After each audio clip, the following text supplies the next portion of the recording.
All right, recording. We are live. All right, good fucking afternoon, goddammit. Oh, I'm here to teach you about options and being a retard. First of all, thank you for your service. You're welcome yes, for my thank you for your service. service. A Everyone little else? background on me: Oh my god.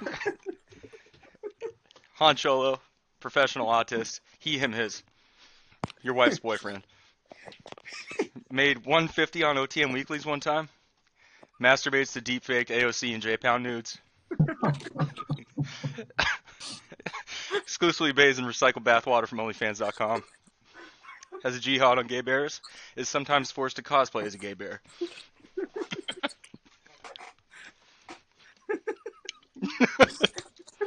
All right, down to, It's down really to not very business. funny. Mute yourself, you dumbass. All right, useful terminology. Going over this. Underlying asset means I'll be talking about stocks, futures, ETFs, just any security. Strike price, the price at which the underlying asset can be bought or sold as per the contract. Premium is the price at which the contract is bought or sold. Expiration date is the expiration date. In the money is ITM.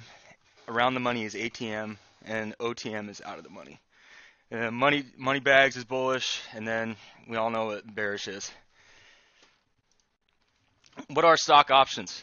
A stock option is a contract between two parties in which the stock option buyer purchases the right, but not the obligation, to buy or sell shares of an underlying stock or security at a predetermined price from to the option seller, writer, within a fixed period of time. Before you move on, do you have an example? Like a verbal example of that? Verbal example is I think that Tesla is going to hit 420. 420 price, right? So I buy calls saying, hey, at this date, I think Tesla is going to be at this. So as Tesla approaches that, as the price approaches what my call was, the premium of that option contract goes up. Now, when it gets close to expiration, or even way before that, I can sell those contracts to somebody else and just profit off the premium. Or I can execute the contract and get Tesla at the strike price I bought at. So basically, I'm betting on the stock to go up. That's just in the case of a call. By a predetermined date. Got it. Yeah. Thank you. All right, there are two types of short options. So short calls and short puts, basically saying that you are selling options contracts. So a short call is you are selling call options, meaning I don't think selling call options would be like, I don't think this shit is gonna fucking go this high.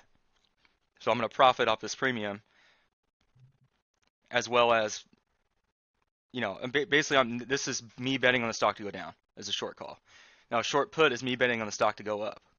These are ways institutional investors will hedge risks.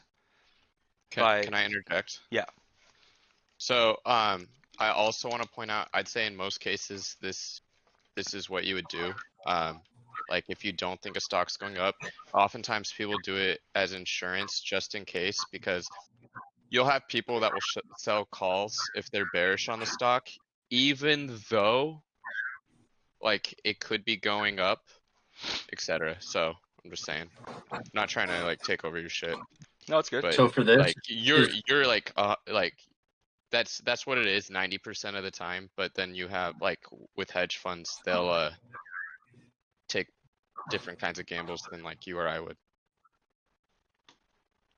so does the word short for this this term just mean like the duration, as opposed to assuming it's going to go down?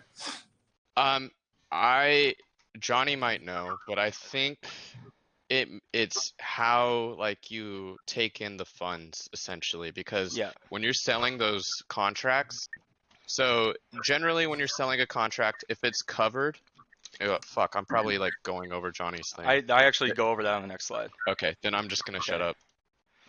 All right, so why you would sell options, right? So among what we just talked about, and this is adding to it, so there's naked options and covered options. So a naked option is what actually you'll see on Wall Street Bets a lot, is idiots like basically selling call options and put options without actually holding the stock or security. So the way it's designed to be used is you'll have, for every option contract you sell, you'll have a share. So each one you're buying, right, is times 100, so it's 100 contracts. So you should have 100 shares of the underlying stock or security. That's how it's supposed to be used. But when you sell them naked, is you're really just looking at profit off a premium, and you have no intention of ever holding that asset. A lot of people lose a lot of money on this shit. Yeah, anytime on Wall Street Bets when you see people like big negative, it's because they're doing this shit.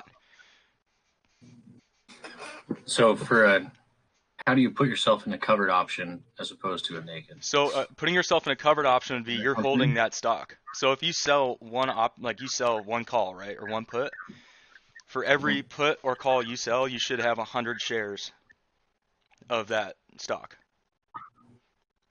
Okay. So that's So why. that way, What's up? so at that point, you're covered because you can sell your options to yourself. No, basically, so if the person you're selling the contracts to decides to exercise the contracts, you're covered. You can sell it. You already own it, so you can just give it to them essentially. You don't have Oh, to you buy sell them and your then share. sell them. Yeah. So if you're doing naked options, if they exercise the fucking contract, you have to buy all that shit at a big premium because you thought it was either going to go up or down, whatever. hmm And then you have to fucking dump it immediately to them. So basically, you just lose out. Okay. So on a covered, like you own some shares, but your contract was at a higher price point. Higher or Currently, lower, like, yeah. yeah, just depending on. So, Okay.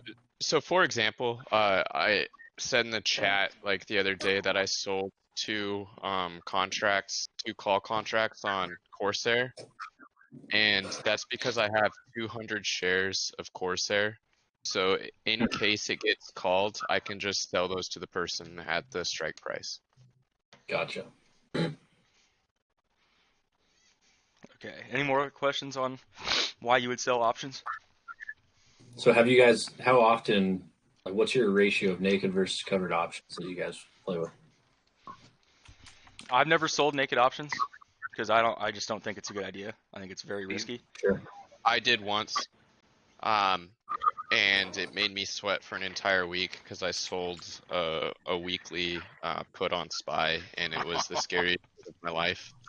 And I would just say don't do it, but it's because the premium was so high, and I was in the mood to gamble, and it was just fucking stupid. I didn't get called or exercised, but it was the dumbest thing ever, and I'll never do it again.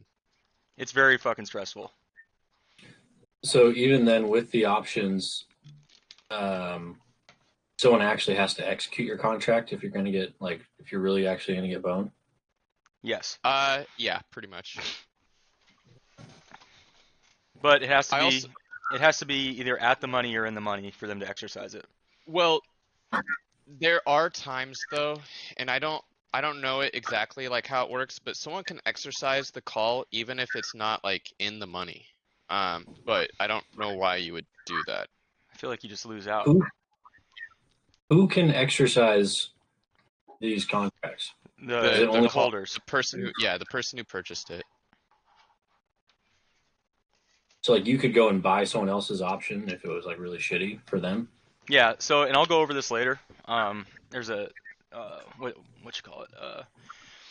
I did a screen cap of options chain, and so what you'll Okay, have is sorry. you'll have open interest on a certain strike price, and that open interest is people looking to buy at that strike price, and then you'll have I'll go over it later.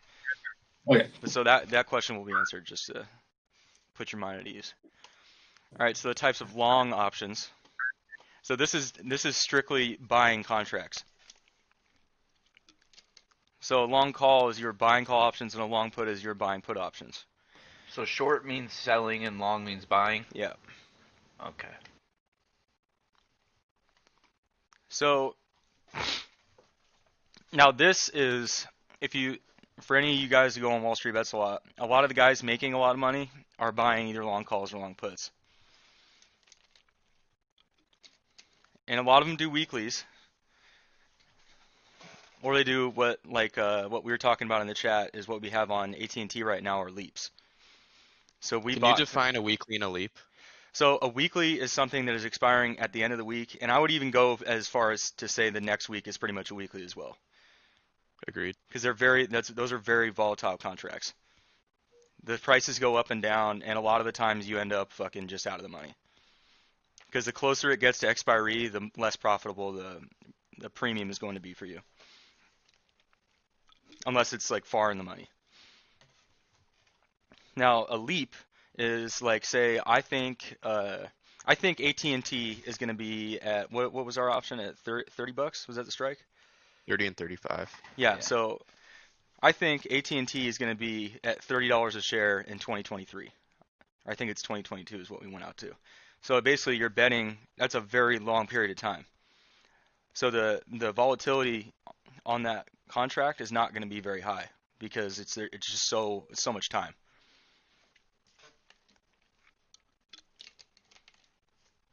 So yeah, basically a leap is saying I think in fucking 2 years this stock is going to be at this price or above it or below this price in the case of a put.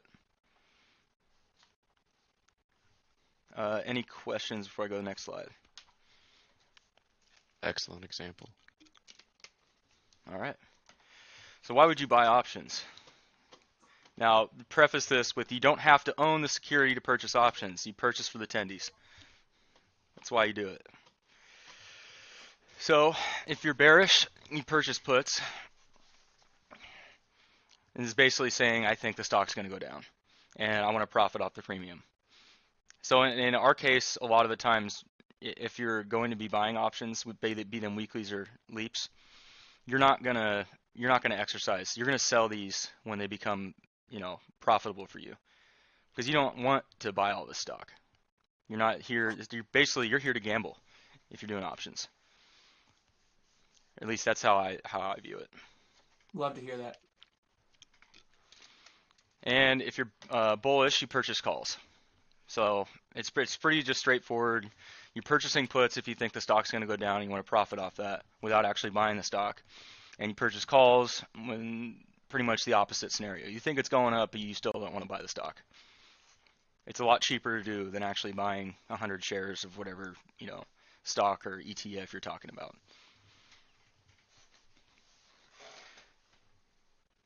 Do you go over the risk? Not really, because explaining that, I'm kind of retarded, so explaining that I do a really poor job of. Well, I guess what I mean by that is what are you risking when you buy the stock versus just buying a contract? Okay, so when you buy the stock, your money is in there. It's not going anywhere unless the stock price goes down. And even then, those are unrealized gains or losses, right? So it's not a loss until you sell.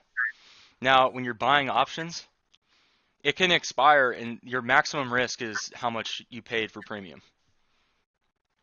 Now, in that case, if it gets to expiration and it's not in the money and the contract expires, you lose whatever premium you paid to buy into that.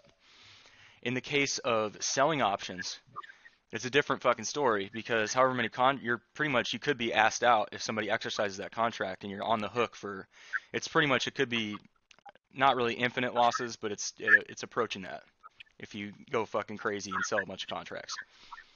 Especially if they're naked. Mm-hmm. So yeah, that's one thing that's actually a good point Hayden brought up, was that basically when you're buying options, your maximum risk is however much you bought into it. So if you buy, fucking 3 fucking Tesla calls at a premium of $1,500, so your maximum loss is going to be $4,500, but your gains are infinite, potentially, depending on how much the stock price goes up. Does that make sense? Yeah, that makes sense. So essentially, what you're saying is if I buy a call and it's it's for $5, and the contract cost me $1 share, so it's $100 total. I'm risking $100. If it's at $4 at expiration, I lose out. But if it goes up to, you know, 6, 7, 10, I can profit big off of a $100 bet. Yep. And when I go over the options profit calculator at the end, you guys will see it's a really good like I guess infograph or like table that shows you how profitable the contracts are. All right, so break even point / profit. The point at which you break even, for just fucking keeping it simple. But for the math, there's an equation for it. So your P is your profit, S is your stock price at expiration, the strike price is X, and the premium is D. So the premium is what you paid initially to get the contract, and then it goes up or down as the stock goes up or down with calls or puts. The strike price is the price at which you are either buying or selling that security if you exercise the contract. So to get the strike price, really, let's say you buy a Tesla fucking 400 call, right? And the options price is what, fucking let's say it's $1, right? So the strike price is going to be 400 minus 1. Or sorry, 400 plus 1 in the case of a call, and then 400 minus 1 in the case of a put. So that's the price that would be getting that security at if you exercise. And that's at the point you actually start breaking even. So what you're saying is you break even when it's at 401. Am I getting that right? Yeah, 401, or in the case of a put, 399. So just to be clear here, D would be $400. No, D would be $1. The premium, I thought you said it was a $400 call. No, that's the strike. Oh, That's the strike. And the stock price at expiration is whatever it's at the given moment. This is really for the end game of actually exercising the options. That's what this really applies to. so that would be you bought the 100 shares. Mm-hmm. Or you're exercising your right to sell 100 shares. So is profit times 100 technically then? In my example, yeah. Okay. Also, the D would be plus or minus depending on the kind of contracts that you're buying. Yep. And so if you choose not to exercise it, you can still sell your option at the current premium? Yeah. Can you explain that? Yep. Can you explain that? So if you're buying, like, in this case, let's say like you bought it at the premium of like $1, right? Mm-hmm. And let's say it's a leap, and then a year from now it's like $15 a contract. Mhm. So in that case, you'd be like, well, fuck this, I'm not buying the stock, I'm going to sell these contracts. And so you'd profit big time, because you're then selling at the new premium. When you bought it for $1 a contract, times 100 obviously, so you bought it for $100. But now it's $1,500 a contract, so you're just making, buku bucks, because you don't want to fucking exercise these options. When you say it's Okay, like so a the $50 call, that's the premium, and that's only one instance, right? That's not times 100. No, the premium is times 100. Premium So is always premium times 100. 100 plus X times 100, or plus okay. No, because like think about when you're buying those contracts, like it'll be like, oh, it's like $1 a contract, but it's really $1 times 100 because each contract has 100 shares. But that's the total cost of the contract is D times 100. D. Yeah. Okay. Yeah. Okay. And another thing, which I don't know if you cover, so sorry if I'm like skipping. When it comes to like expiration date, if you don't want to exercise it, the person that sold you that contract has to pay the rest of that premium to you. Mm-hmm. So you get the option to either exercise the contract or not, and they're basically obligated to either sell you that stock or just pay you the premium. Now, if you're trying to sell it earlier than expiration, though, it comes down to basically just like stocks. Either someone else will buy it or just not. Either you hold it or they buy it. Yeah, and in the case of, So and that's the other thing to think about is in the case of this is coming down to an open interest thing. So if you're trying to sell this shit when there's no open interest on it, you could be in getting some hot water. Because like Hayden so was saying, if nobody wants to buy it, they're not gonna fucking buy it. so you could still just be left holding the bag if no one wants to buy it, Potentially, yes. even if it hits the right price. Yeah. Yeah, until expiration though, because like we said, like at expiration, if you don't want to exercise your contract and buy those 100 shares, the person that sold you the contract has to pay you that premium. Oh, okay. So you're guaranteed to get it even if you don't execute. Yeah. You might Right. not be able to execute a contract, but you can guarantee to get your premium. Right. But you might exactly. might not be getting the gains that you would potentially be getting like way earlier, like before expiration. Because Sure, the sure. profitability of that goes down as it gets closer to expiration. Okay, so as you get as the stock price gets closer and closer to a set strike price, does that premium increase? Yes. I assume. Yes. Okay. And it's also a function of time, correct? Yeah, it It's is. way early, then you could Beta. sell that contract to another person buying the contract rather than getting involved with the shares at all. 100%. Exactly. Do you go over like theta and all the Greeks? I don't know. Okay, I'm not too well versed in that, but like time decay is like your theta, and it's based off of time and volatility. And so with like really volatile stocks like Tesla, when you look at their options, they're insanely expensive, and they'll jump up. Like the premiums on those things will jump up $5 to $10 within a day, just all over the board. It's nuts. It's and some of the some of the premiums on some of those like those big money stocks are fucking disgusting, especially if they're around the money. So if you have a call on an option and you want to execute that to buy the stocks, you need to make sure you have the capital to buy 100 shares at that strike, Yes.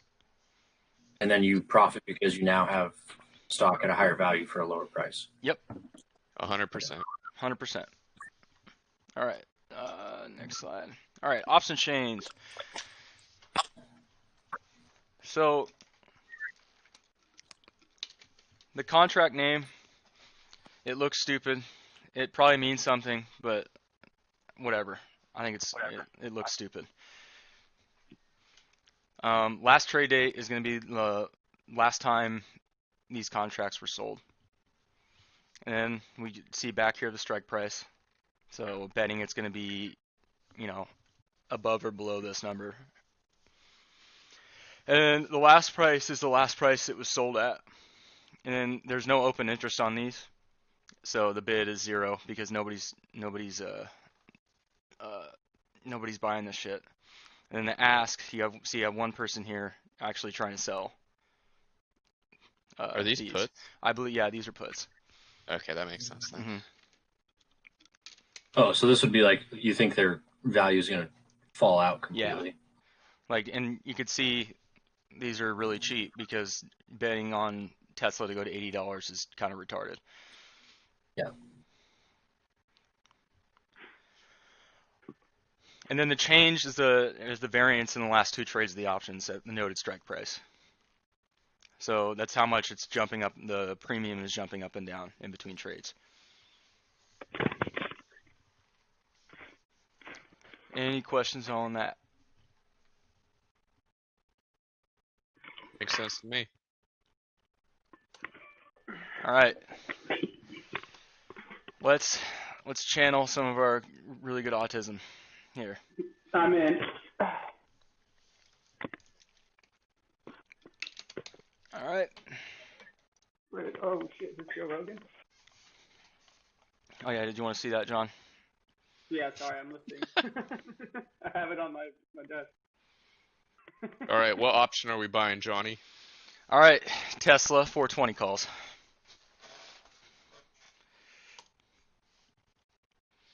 All right. But So yeah, so just so everyone understands what he's doing, this is just a site you go to give you like an estimated. It's mostly accurate around expiration, but it obviously can't account for like volatility in the future because that's unknown. But this is what I often use and Johnny uses when we're like figuring out like what our options might be, like as far as worth if we're gonna profit. oh my God, I forgot Tesla's up at 700 again. Holy shit. Do an Dude. do an 800 call then. 800 call. All right. We'll do a weekly. Wait, walk through what you're doing though. All right. Like, can you restart and like Yeah. explain like how you're doing this? All right. So Yeah. in this case, I want to like let's say I want to buy calls, right? And I want to buy some weeklies because I want to gamble and make some money. Now I'll come here. Let's say I find something that's like looks really good, it's cheap, and I can probably turn a quick profit on it. I would come here and go to this long call, just the basic long calls, or if I'm buying puts, long puts. I'm basically coming here to see how much money could I make if the stock jumps or falls significantly in the next couple days.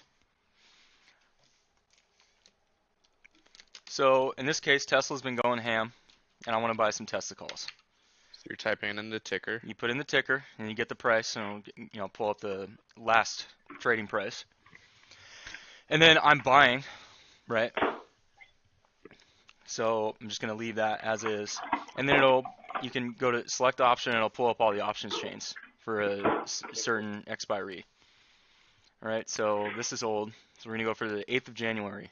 I think Tesla is going to be at 800. So the premium is 270, and this is just for one contract. So I'm paying my total loss potentially is $270. You got to agree to the terms and conditions, and it'll give you autograph range usually enough. All right. And so your loss is only $270 because you're doing a call. Yeah, and that's your maximum risk. Well, so that his maximum loss is what he's putting down because that's what you're paying for the premium. So the entire contract is $270.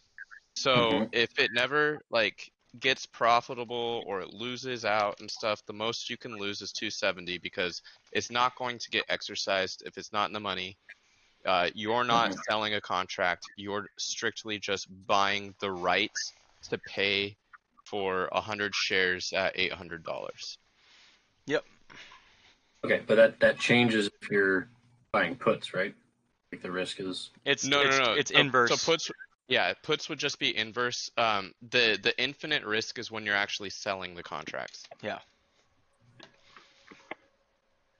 Okay, so. And I think of it like so think of it when you're buying options. Think of it like you're betting on a certain number on a craps table, Matt. So like if they roll, roulette.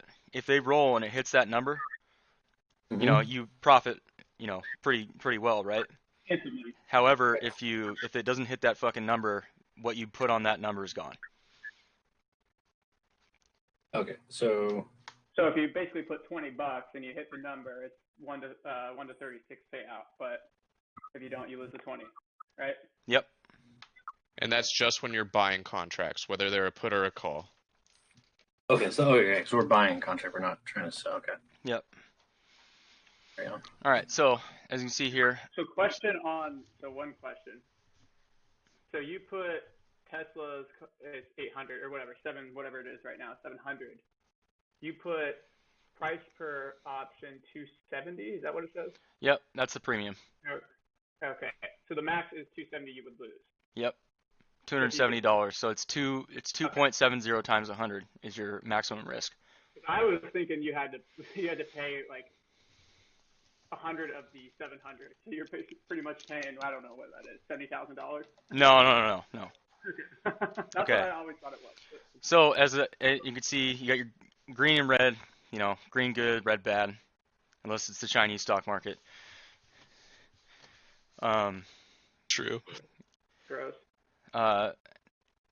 And you have your days here, right? So as it gets closer to expiration, it's less profitable. So let's say on the 5th, Tesla jumps up to 770. Now the contracts are worth 852 at a premium. So you could sell one contract for $852 when your buy-in was 270. So it's almost a $600 profit without ever actually buying the stock. You go even more crazy, and let's say it jumps up $100 in a day, which is, I guess, potentially possible. Possible. Yeah, your payout would be, the premium would now be $23.60. So you could sell it for $2,360 when you only, bought in for $270. And if you're looking to do weeklies because you feel like gambling, I would recommend selling a couple days, at most a couple days after you buy it, because as you get closer to the expiration, these don't become very profitable. As you can see, if it only goes up like 20, at the end of the day, you're holding the bag. It's pretty much, you're just losing all your money that you just put in. But if it goes up, 30 and you sell it instantly, you make, a quick turnaround, decent profit. So a quick, what if we did this, whoever's good at this, we all did something that's cheap. We don't possibly lose that much money. Maybe we gain a little bit of money, but we all do it so we kind of learn it. Because I kind of understand it right now, but I think if we just did like a weekly thing and something cheap. I can call out a weekly sometime. But kind of like a good learning thing. Johnny, but as far as I would say don't But do I don't know if Tesla everyone else because would do that. this right here, you can see how volatile it is and And they're the expensive. premium. Yeah, you need this thing to jump up over $802.70 in order to make a profit at expiration, and this is just a week. so for the record, It's on Johnny, Market Watch. I don't think that those dollar amounts are. I think that's a net, not a gross. So you wouldn't 833. You wouldn't subtract your 270 from that. You actually make 833, right? Yeah. Yeah. I Sorry. think Yeah, Derek's Derek is right. Derek's right. Yeah, my B, bro, my B. Good catch. Let's go something more realistic. Is probably let's say Ford. Cause this shit's cheap. So Ford weeklies. Yeah, so let's say you think Ford's gonna go to fucking $9. That's okay. That's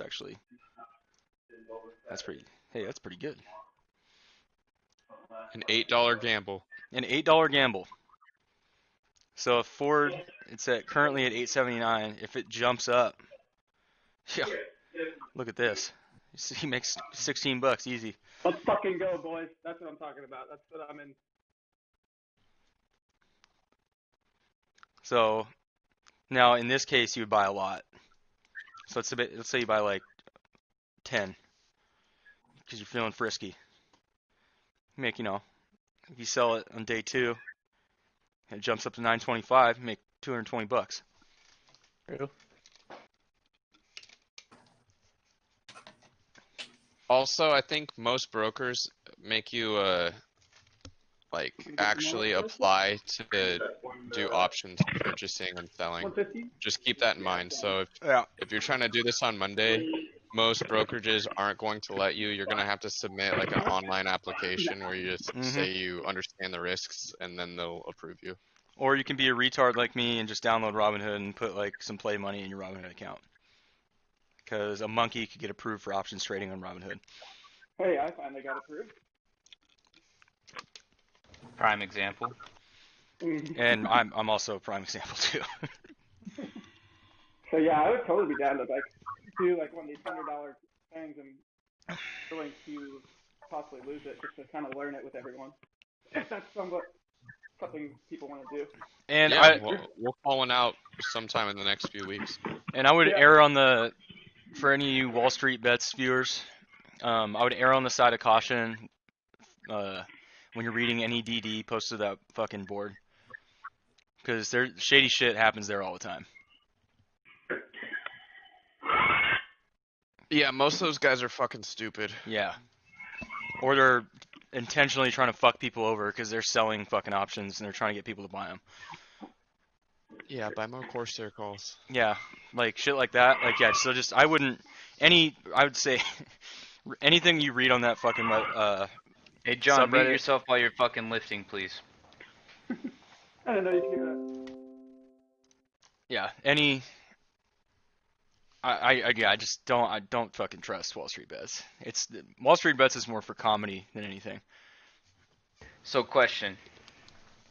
Can Yes. you explain what the different market orders are? So there's like buy to open, buy to close, sell to open, sell to close. Can you translate what that means into how we went over like long puts, short puts, long calls, short calls, writing, buying? Um. Like if I wanted to do what we just did with Ford, buy, would it be buy to open? Like the actual No, and you can. order that you put in. No, that's actually a really good question. So, okay. So you treat it like when you're buying these and you actually pull up and you see like how, making your order, right? It is pretty much the same fucking form or layout as buying just stock. So Wait, what do you mean? so like let's say you want to set like you want to buy this contract at this price and you don't think it'll go up, and in the case of buy to open, See, that's what I mean is if I wanted to do exactly what you did, what would the actual order command be? okay. Yeah, what's the verbiage? So the verbiage, and there's three. So 4. sorry, four. So buy to open is you're setting at I want to buy it at this price. If it's not this price at open, I don't want it. You can do a market order, which is I just fucking want to buy this shit whenever. And I then- think Derek's asking more along the lines of like buy to How would open, John sell go to in and open, not sell to close, accidentally buy to sell a close. naked call? Yeah, because Oh, we don't want to fuck people over, and like that shit your first time is really fucking confusing. Oh, dude. Okay, Do so you want me to yeah, cover this? yeah. Well, I mean, John will be using Robinhood, and that's what I use, so I could probably explain that. Oh, is a it little bit different on better. Robinhood? Yeah, it's a little bit different on Robinhood. Okay. Because on Robinhood, like the way because I've seen it on Schwab, how it is on Schwab, and it's a lot fucking different. Robinhood like really fucking, I wouldn't say retard proofs it, but like actually you can really fuck yourself over.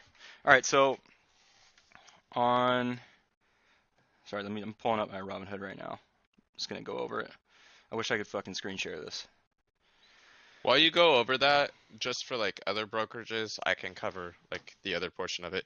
So when you buy to open, that essentially means that you're buying the contract,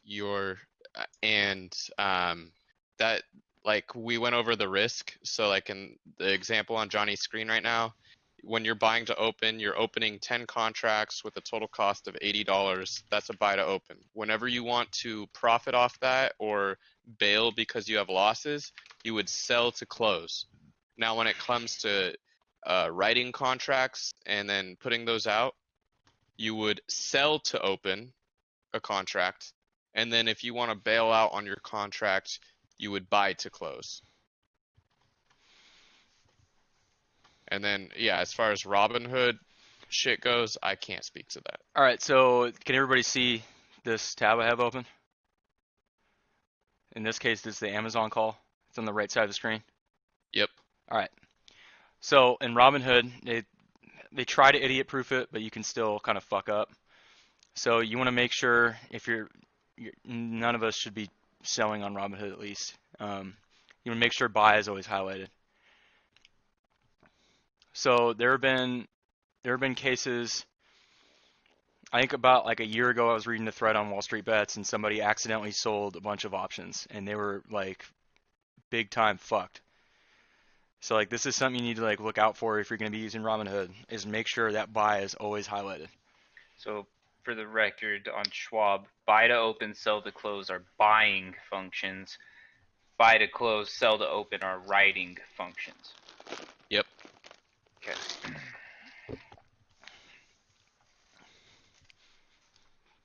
Also, if you're ever confused and want to like double check yourself, just go to Investopedia and just like simply Google like sell to open or like buy to open, all that kind of shit, and it'll give you a good example of what you're doing.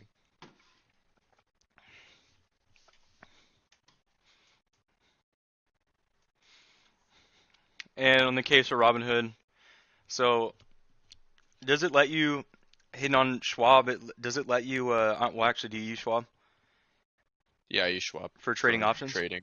Yeah. Okay, so on Schwab, does it let you like select from the options chain itself, Um, or is it more like Robinhood here, where you like select your expiration and then you can like scroll up and down? it's not as pretty as that. But I mean, essentially what you do is like you select your date, right?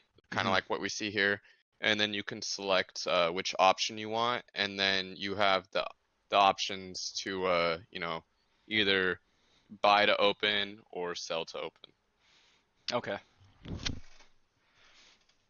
So yeah, Robinhood really dumbs it down. Yeah. Any comments, questions, concerns? Anything you want me to go over again? Thank This you is guys for your a really service. good presentation.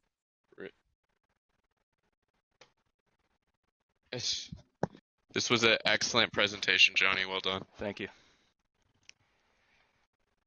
Also, thank you for your service. You're welcome for my service, dude.